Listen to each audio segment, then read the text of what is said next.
Wherever there is river blindness, there is the mectizan donation program and its partners. Governments, agencies, NGOs and countless individuals dedicated to the same objective: control and elimination of a centuries-old scourge.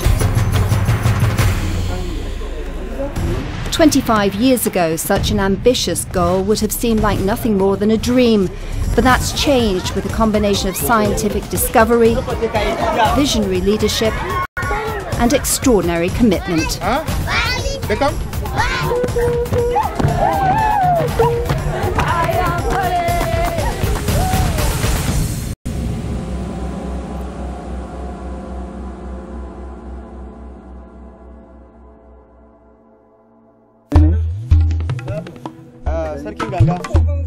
River blindness, which is also known as onchocerciasis, is one of the world's leading causes of preventable blindness. The World Health Organization estimates there are more than 100 million people at risk, with 37 million infected, 800,000 visually impaired and 270,000 blind.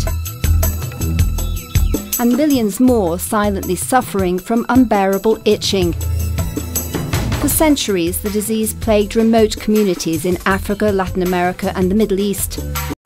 There was no answer to the affliction, which is caused by the bite of infected black flies which breed in fast-flowing rivers. Those flies deposit parasitic filarial worms which can migrate to the eye, where they die, resulting in severe inflammation and scarring that can lead to impaired vision and blindness. In the Central African Republic, Michel had dreams of working in the health sector, but he gradually went blind and was cast out by his family. His cousin Jacques took Michel in, where he's lived ever since. The younger generation hasn't suffered the same fate.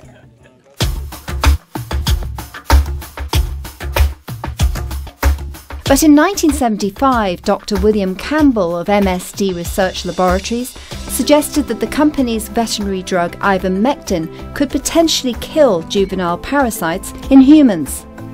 Campbell and colleague Dr. Mohammed Aziz felt it could treat river blindness. After years of further research and human trials, followed by swift regulatory approval in Europe, came the big moment. In 1987, the CEO of MSD, Dr. Roy Vagelos, made a bold pledge. At that meeting, we announced that Merck would contribute the drug free to anyone in the world who needed it for as long as it was needed. Vagelos had no idea how big the program would get. 25 years, over 1 billion treatments, in more than 117,000 communities. The program has set a new standard. It's become the longest-running drug donation in history.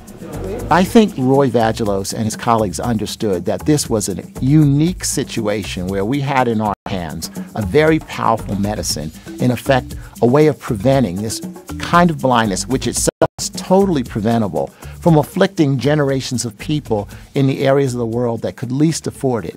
In order to turn the pledge into practice, an entirely new organization was created, the Mectizan Donation Program, which is based at the Task Force for Global Health in Atlanta. Their mission? To assess needs and requests from governments, agencies and NGOs, order the drugs, shepherd smooth implementation, assess the outcomes and manage essential partnerships. MDP is the funnel through which everything flows. From there, new seeds were quickly sown and more organizations sprung up. It has created the Africa program for onchocerciasis control. It's created the Americas program, the WAPA program, which would never have happened. And even, we talk a lot about community-directed interventions. If there hadn't been APOC, there would not have been community-directed interventions, at least not as they are now, not as far developed, because these were developments that were needed to try and make the whole program sustainable. The community-directed approach has been one of the most innovative and successful initiatives under the program. It decentralizes much of the responsibility for mobilization and drug distribution and places it in the hands of the communities themselves. We have seen really that by engaging the people, the treatment coverage increased significantly. It's very, very gratifying. It's very, very empowering for everyone, not just the people there, but for the international community to recognize that this doesn't have to be a paternalistic effort. It should be one of partnership where everyone from the very bottom to the very top can be engaged. The government ministries and NGOs still play a crucial role, facilitating drug transportation and training, but they and other health programs are taking note. This is going to be a legacy that this program is going to leave behind once we're able to finish with all the elimination, because these people are highly trained to go into the community and establish any kind of public health intervention in those communities. And indeed, in 1998, the program itself embraced another public health intervention which represented another breakthrough. It was discovered that mectizan, when taken with the drug albendazole, donated by GlaxoSmithKline, can help prevent lymphatic filariasis. Caused by parasitic worms that disrupt lymphatic vessels, LF is a horribly disfiguring condition that causes severe swelling of the limbs and genitals. Estimates put the number of people infected at more than 120 million, 44 million, with symptoms. When infected, quality of life suffers enormously, but distribution campaigns in both urban and rural areas can make a tremendous difference with prevention. You can reduce the level of infection within that community to such a low level that the mosquito can no longer effectively transmit new disease to new people. So you're not curing those who have already been infected. They will still have their swollen limbs and they still need care. But you can break the transmission and stop new people from becoming infected. None of this would be possible without dedicated partners in the private and public sectors and legions of helpers in the communities themselves.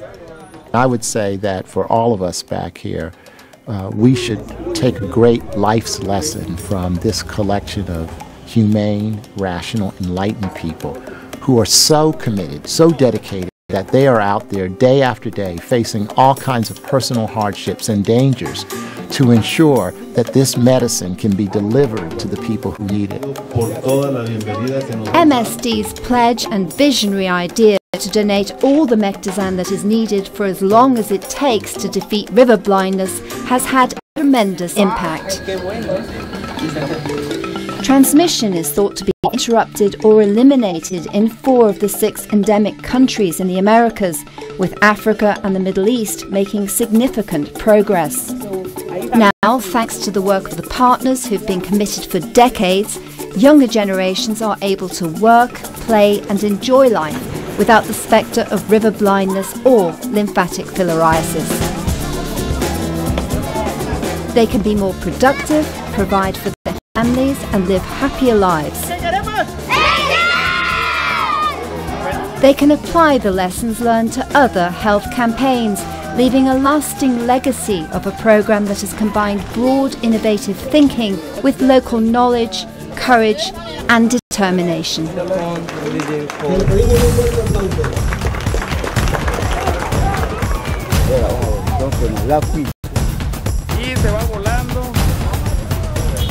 Many years of hard work.